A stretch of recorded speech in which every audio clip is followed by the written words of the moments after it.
জি হ্যাঁ, আপনি তো না, আমার তো একজন লোক, মানে মানে পুরুষ ছিল যাত্রী। জি জি আমার একটু তাড়া আছে, মানে একটু জলদি যেতে হবে। হ্যাঁ হ্যাঁ হ্যাঁ, সমস্যা নেই। সরি, আমি কমিটমেন্ট চেঞ্জ করছি না ভাই। না না, কিছু মনে সমস্যা না নেই, সমস্যা নেই ভাই, যতটুকু আপনি আসছেন অতটুকুর ভারী। আসসালামু আলাইকুম, hello happy people, welcome to another new video. আশা করি সবাই ভালো এবং সুস্থ আছেন। আলহামদুলিল্লাহ আমিও ভালো আছি। ভাই, স্বাধীনতার স্বাদ যে একবার পাইছে সে জীবনও এটা ভুলতে পারে না।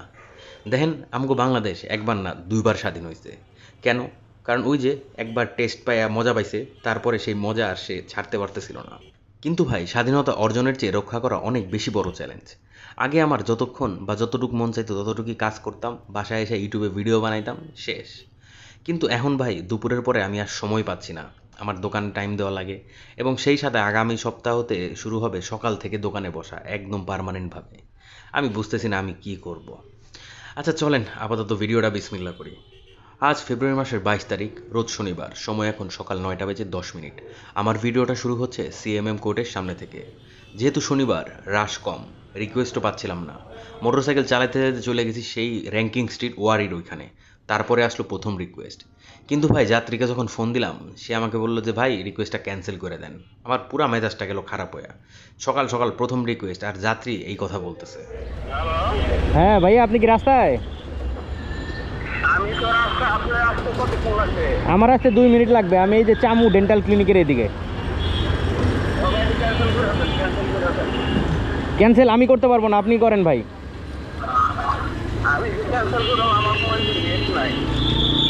ভাই, আপনাদের কারণে আমাদের অনেক প্রবলেম হয় ভাই। জি ভাই, আসসালামু আলাইকুম। ডিওইচএস যাবেন? ওকে। কোনো একটা রিকোয়েস্ট আমরা রাইডাররা যদি ক্যান্সেল করি, তাহলে আমাদের কমপ্লিশন রেট অনেকখানি কমে যায়।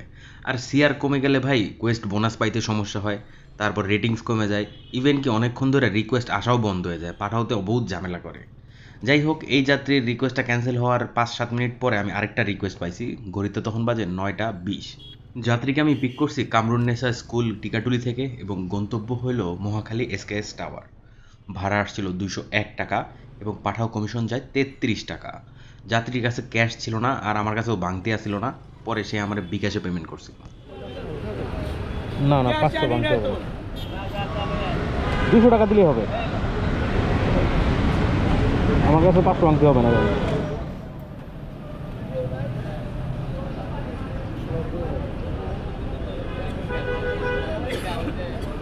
বিকাশে আছে? বিকাশ করে দেন তাহলে, তাতে আরো ভালো হয়। বিকাশে দিলে একটু সামনে আসেন।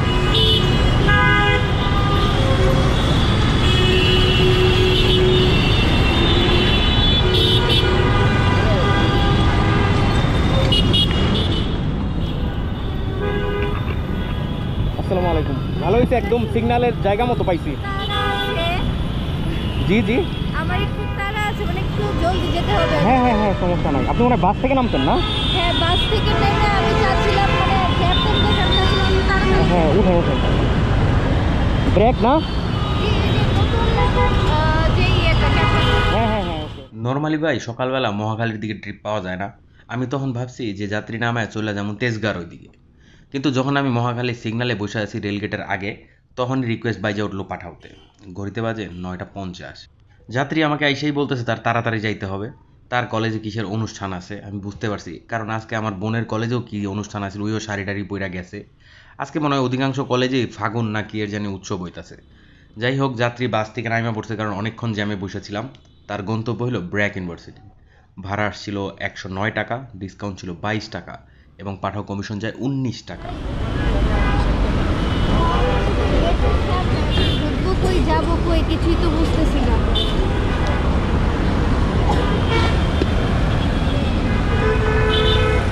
ও আচ্ছা আচ্ছা, মানে এই যে বাহিরের লোক দাঁড়ানো আছে না?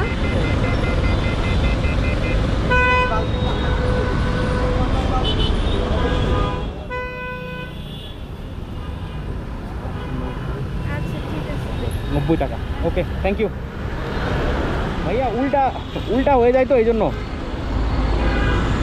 উল্টা হয়ে যায় তো, এই জন্য। ভাইয়া, ফ্লাইওভারে উঠবো? ফ্লাইওভার নামবো কোন দিক দিয়ে? শনি রাখ যাবেন তো শনি রাখরা রায়েরবাগ, আচ্ছা আচ্ছা আচ্ছা। ব্র্যাক ইউনিভার্সিটি থেকে ডাইরেক্ট ইউলুপ পার হয়ে বনশ্রীর দিকে যাচ্ছিলাম, কারণ পাঠাও ম্যাপে দেখছি বনশ্রীর ওইখানে লাল লাল আছে, রিকোয়েস্ট পাওয়া যাবে। কিন্তু যখনই ফুলকলি পার হয়েছে রিকোয়েস্ট চলে আসছে।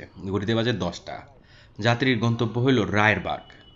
কিন্তু আমরা যখন মতিঝিলে ছিলাম তখনই যাত্রী বলতেছে উনি স্টেডিয়ামে যায় নামবে। এখন ঠিক আছে, যাত্রীর কথাই সই, কিছু করার নাই। যাত্রীর ভাড়া আসছিল 133 এবং ডিসকাউন্ট ছিল 21 টাকা, পাঠাও কমিশন যায় 13 টাকা। আর যাত্রাপথে যাত্রীর সাথে অনেক কথাই হইল। আমার হেলমেটের সামনে ক্যামেরা দেখেছে, জিজ্ঞেস করলো আমি ইউটিউবিং বা ফেসবুকিং কিছু করি নাকি। আমি তারা সব কিছু খুলে বললাম। তারপর এক পর্যায়ে জানতে পারলাম আমার যে যাত্রী তারও একটা ফেসবুকের চ্যানেল আছে এবং সেটাতে কিনা 74,100 কতজন জানি সাবস্ক্রাইবার। সে আমাকে দেখাইলো ফানি ফানি সব ভিডিও বানায়, ভিডিওগুলো ভালোই সুন্দর। মানে যাত্রী যে রীতিমতো একজন সেলিব্রিটি এটা তো আমি জানতামই না। যাই হোক ভাই, আমিও চেষ্টা চালায়া যাব, ইনশাল্লাহ আমিও একদিন হইতে পারবো। ভালো লাগলো ভাই আপনার সাথে কথা বলে অনেক। এই ভাইয়া 115 টাকা। সরি, আমি কমিটমেন্ট চেঞ্জ করছি না ভাই, না না, কিছু মনে সমস্যা নেই করেন। সমস্যা নেই ভাইয়া, যতটুকু আপনি আসছেন অতটুকুর ভাড়াই আসছে। তারপরেও তো আপনার 15 না? হ্যাঁ, হ্যাঁ, কম দিলে হবে না, কম বেশি দিতে হবে, বেশি না না দিতে না, এনাফ ভাই, এনাফ এনাফ। আমি কেন বেশি নিব ভাই? ঠিক আছে ভাইয়া, ধন্যবাদ, থ্যাংক ইউ। জি হ্যাঁ, আপনি তো না, আমার তো একজন লোক মানে মানে পুরুষ ছিল যাত্রী, নাম কি ছিল? নাম জানি না। আমি ইনড্রাইভ থেকে, ইনড্রাইভ, সরি উবার না। রূপালী ব্যাংক থেকে ভাইয়া, হ্যাঁ, রূপালী ব্যাংক। রূপালী ব্যাংক, ওই যে রূপালী ব্যাংকের হেড অফিস তো সামনে, একদম সামনে, ওই যে এই রোডের মাথায়। গুলশান যাবেন না? গুলশান তো এই সাইড দিয়ে যায় না, এই জন্য আর ওই সাইডে যায়নি। আসেন এদিক দিয়ে হাতির ঝিল দিয়ে ঢুকে যায়। যাত্রী নামায় আমি মতিঝিল সিটি সেন্টারের সামনে 5 মিনিট বসলাম। আর আজকে আমার হাতে সময় একেবারেই কম। আমার কথা হলো টাইম ওয়েস্ট করা যাবে না, যত ঘুরবে চাকা ততই আসবে টাকা। আমি ইনড্রাইভে একটা রিকোয়েস্ট দেখলাম, মতিঝিল মেট্রো স্টেশনের নিচ থেকে যাত্রী যাবে হলো গুলশান 1, 9 কিলোমিটারের মতো দূরত্ব হবে। যাত্রী ভাড়া অফার করছে 120 টাকা, আমি তারে 132 অফার করছি, সে রাজি হয়েছে। যাত্রীকে যখন পিক করতে গেলাম তখন ওই একই জায়গায় ওই আপুটা ছিল, উনিও উবারে হয়তোবা রিকোয়েস্ট দিছে, কিন্তু উবার আলা আর আসতেছিল না, আমার এই সেই মনে করছে। অ্যান্ড আমি তো আর দুজনে নিয়ে যাইতে পারি না, তাই না? যদি পারতাম তাহলে ওইটাও লয়ে যেতাম। চলে গেছে? আসে নাই? হ্যাঁ চলে আসছে, থ্যাংক ইউ। ভাই আমি কিন্তু একটু আগেই বলছি আমার হাতে সময় কম, কিন্তু সময় যে এতটা কম হবে এটা বুঝতে পারি নাই। হঠাৎ করে বাসা থেকে ফোন আসছে, বলতেছে যে জলদি আয়। এখন আজকে হলো আমার দোকানের জন্য মাল কিনতে যাওয়ার কথা, উনটা যে এত সকাল সকাল চলে আসবে বুঝি নাই। আমি আবার তখন রওনা দিয়ে দিছি বাসার দিকে। যদি আগে জানতাম তাহলে কখনোই এই গুলশানের ট্রিপটা ধরতাম না। যাওয়ার পথে গেছিলাম বাইতুল মোকাররম মার্কেটে। এখন কিন্তু প্রত্যেকটা দোকানেই সিসিটিভি ক্যামেরা থাকে। আমি ভাবলাম আমিও একটা লাগাই। আর ডিভিআর সহ লাগাইতে গেলে 10-11 হাজার টাকা লাগে, এই জন্য একটা আইপি ক্যামেরা কিনলাম। এই জিনিসটা দোকানে লাগানো থাকলে আপনি যেখানেই থাকেন না কেন মোবাইলে বসে দেখতে পারবেন দোকানে কি হইতেছে, এবং কি কথাও বলা যায়, আপনি কাউরে কিছু ইনস্ট্রাকশনও দিতে পারবেন। ক্যামেরাটার দাম নিছিল 2050, বলছে 2000-এ কিনছি। আর যে এসডি কার্ড ওটা 64 জিবি, ওটার দাম নিছে 600 টাকা। আর 64 জিবি মেমোরি কার্ড দিয়ে নাকি 15 দিনের পর্যন্ত রেকর্ড করা যায়। তারপর সবার লাস্টের যে দিন আছে ওইটা ডিলিট হবে এবং নতুন দিন আবার রেকর্ড হবে। যাই হোক ভাই, ক্যামেরা একটা হয়ে গেল, সিকিউরিটি শেষ। এরপর গেলাম ওষুধের পাইকারি মার্কেট মিডফোর্ডে। হাজার হাজার প্রজাতির ওষুধ অর্ডার করলাম, টাকাও দিয়ে আসলাম অ্যাডভান্স, এবং কালকে তারা দিবে। আর সাথে সাথে আজকে কিছু ডেলিভারি দিল, ওগুলো হলো ওই স্যানিটারি ন্যাপকিন, বাচ্চাদের ন্যাপকিন, হাবিজাবি, তুলা মুলা যা আছে ওগুলো আজকে দিল, বস্তা 4-5টা নিয়ে আসলাম। এরপরে গেছিলাম ভাই চেয়ার এবং টেবিল কিনতে ডাক্তারের জন্য। 2টা রোগীর চেয়ার, একটা হলো ডাক্তারের চেয়ার। 2টা রোগীর যে চেয়ার কিনছি ছোটো ছোটো, এগুলো নিচে 1000 টাকা করে এসএসের এগুলা। তারপর যে টেবিল, এটা নিচে হলো 3100 টাকা। টেবিলটা হলো 3 ফুট লম্বা, আর হলো 3টা ড্রয়ার, এটা ডাক্তারের জন্য। এটার উপরে একটা গ্লাস দিয়ে দিব। আর বড় যে কালো চেয়ারটা দেখতে পাচ্ছেন এটার দাম নিচে 3000। সবগুলোই কিনছি মালিটোলা থেকে, এই তো আমার বাসার সামনে। কালকে ভাই বানাইতে হবে প্যাড এবং ভিজিটিং কার্ড, আর তার সাথে আরও কিছু ওষুধের হাবিজাবি শপিং আছে, ওইটাও করতে হবে। যাই হোক, তাহলে চলেন আজকে ভিডিওটা তো শেষ করতে হবে, হিসাবটা করে ফেলি। আজকে আমি 2.5 ঘন্টা রাইড শেয়ার করছি, কিন্তু কত কিলোমিটার চালাইছি এটা মাপি নাই। কারণ সেই সকালে বেরোইছি এবং বাসায় ঢুকছি রাত্র 8:30টার পরে, তাও পুরা ভিজা, কারণ সন্ধ্যার দিকে আমাদের পুরান ঢাকার এখানে প্রচুর বৃষ্টি হয়েছে। যাই হোক, আজকে আমার ইনকাম হয়েছে 510 টাকা। পাঠাওতে 3টা ট্রিপ দিছি এবং ইনড্রাইভে 1টা। আর ভাই আমি ডিসিশন নিছি রাইড শেয়ার কিছুটা হলেও করব। যেহেতু আমার নতুন ব্যবসা, প্রথমেই তো আর এত লাখ লাখ কোটি কোটি টাকা লাভ হবে না। আমার নিজের হাত খরচটা তো নিজেকেই চালাইতে হবে। আর এটার জন্য সকালবেলা অ্যাটলিস্ট 10টা 11টা 12টা যতটুকু সময় পাই আমি রাইড শেয়ার করব এবং তারপরে যেয়ে দোকানে বসবো। সো আশা করি আপনারাও আমাকে সাপোর্ট করবেন, হেল্প করবেন। তাহলে প্রিয় ভাই ব্রাদার ও আপুরা, আজ এখানেই বিদায় নিচ্ছি। ইনশাল্লাহ কাল আবার দেখা হবে।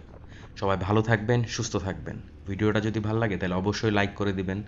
আর নতুন যারা আছেন সাবস্ক্রাইব করতে ভুলবেন না। আর পুরান যারা আছেন তারা একটা শেয়ার করতেও ভুলেন না। সবাইকে অসংখ্য অসংখ্য ধন্যবাদ এবং শুভরাত্রি।